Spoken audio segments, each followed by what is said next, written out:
Hey, what's up, you guys? Welcome back to my channel. My name is Marielle, and this is Imperfectly Marielle. Thanks again for stopping by. I appreciate you guys. I want to dive right into this video. Per the past couple videos, the number one question have been about my children. What's going on with your children? What's it like being separated from your children? Why did they keep you knowing you had kids? So I want to target for a few minutes. I won't make this video long, I promise.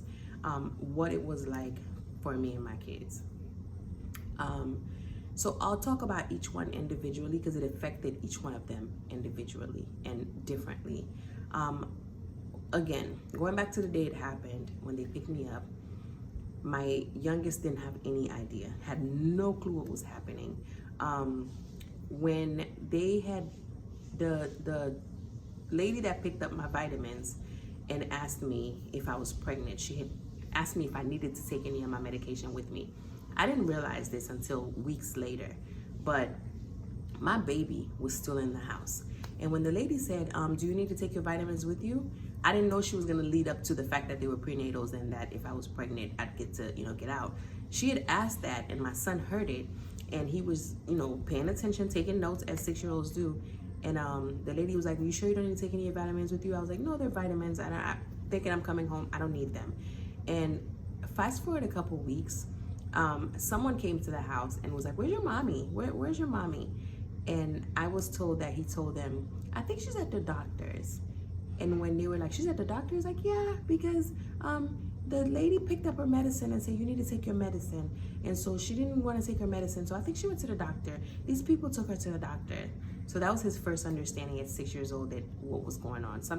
He was trying to make it make sense. He was just trying to put anything together. So he told someone that he thinks I'm at the doctor's. Fast forward to when I got to talk to him and we gave him a version that a 6-year-old would understand. And so I remember saying to him, Caden, I don't have my papers. And in America, you have to have papers. And silly me, papers. I remember my son going in his pocketbook and he went to his backpack rather, and he went and got a stack of papers and was like, well, mommy, I have lots of papers here. He's like, so you mean to tell me if you have papers, you could come home? Well, I have papers here, you could come home. I have papers, look, I have papers. He had no idea what that meant. And so we had to break it down to him, being born in a foreign land and documents you needed to be allowed in a different land. And till this day, he's 10, I don't think he gets it. I don't think he gets it. Like, how do you explain that to a child? And so my baby was not well. He was not okay. We started doing therapy all the way to when I got, here.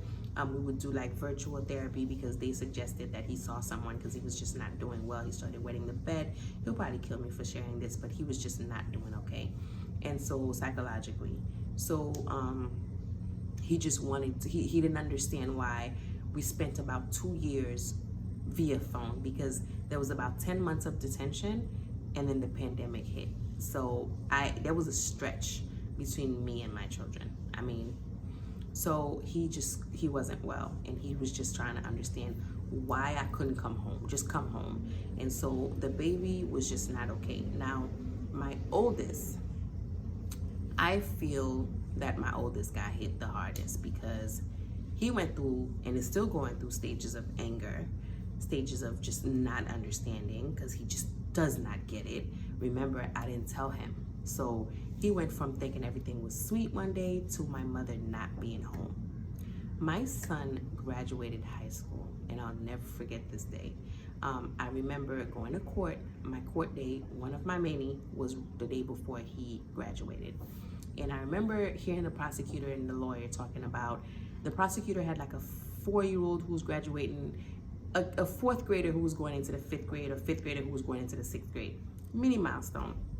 And I remember her saying how proud she was, and she had to run out of court early because today is such and such a little graduation ceremony, and she needed to be there because he got perfect attendance or whatever else he got award, and she needed to be there. And so I was like, oh great, this is before we start recording. And so I was like, oh great, we got my mother, as a prosecutor. Surely she'll understand when I tell her. And so we go through whatever paperwork I needed to prove, whatever the court date was going, it wasn't going in my favor. And so towards the I think I interrupted my lawyer and I was like, okay, so my son is graduating tomorrow.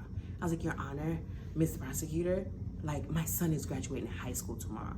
I need you to understand, like, even if you take me, like, allow me to go see him walk across that stage, shackled up the way I am right now, in this orange suit, please, my son is graduating. I had him at 18, 19 years old. Graduating means the world to me. And I remember them being like, nah, you'll catch the next one. So, so I didn't get to see my son graduate high school. That's still healing. It's affected him in a way, and it's affected me in a way. He went to prom. I wasn't there. The works. That from that day, just to give you the fast forward version, from that day my son was 17 years old to now that he's 21, I've not been back in that apartment. So if that tells you anything, I've not been there for a lot of firsts. I've not been there for a lot of many things.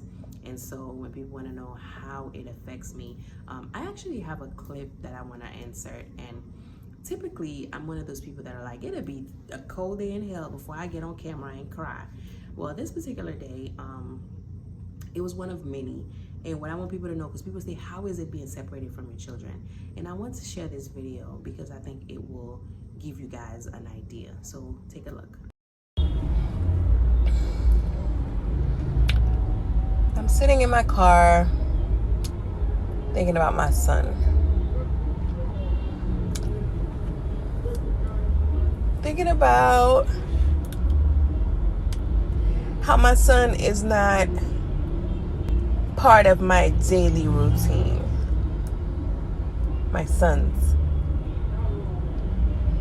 I'm not there to feed them. I don't wash their clothes.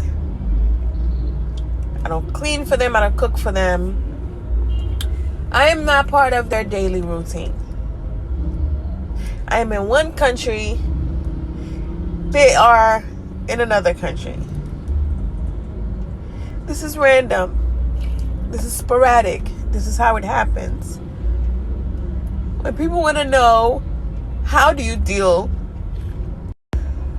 with being separated from your children?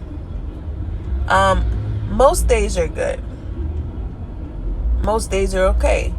By the grace of God, you have good people that you leave them with, and they're taken care of.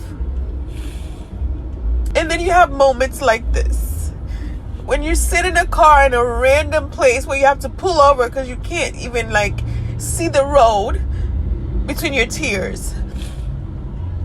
And then you ask God, why? You don't know what your kids are doing.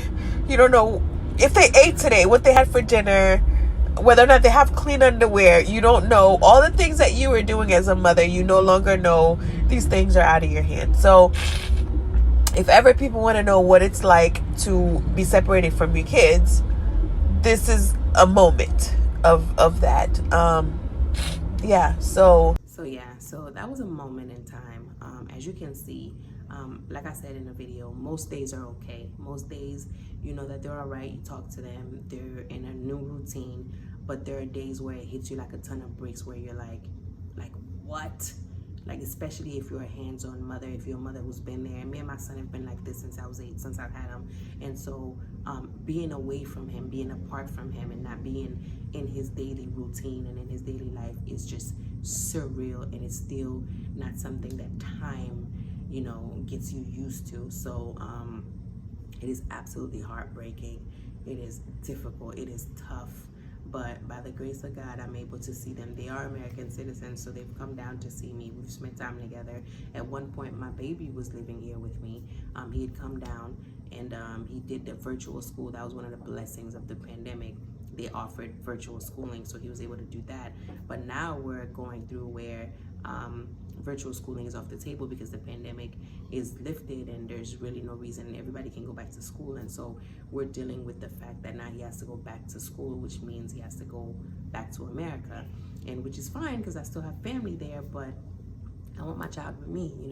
I'm his mother. I want to raise him. And other people, as much as they want to help, they have their own responsibilities. And so that's a thing that we're crossing as we speak. but I know God is good, and I know He has the last word. So we're gonna let Him take care of that. And just sidebar, He doesn't even like it here because he's locked up in a house with me all day. He doesn't speak Spanish. He doesn't have friends. He's not the most outgoing kid, so he just likes to be within his circle, which he had a perfectly tight-knit circle in New York, all his little cousins and everything. And so to be ripped out of that, so what they don't realize is when you rip me out of my life, it's not just me, it affects other people. And so my children are the number one people who are affected. So I just yeah, so it's not always easy, and by the grace of God, you know, it's working out. But I just wanted to share what it was like, because I get that question a lot. People want to know what it's like being separated from my kids. So I just wanted to share what it was like in a nutshell. I couldn't go into all the details, but these are overall the things that we are dealing with as a family. And so, as always, drop down in the comments. Let's talk about it. Thank you for your feedback, and let's chat next time. All right, see you next.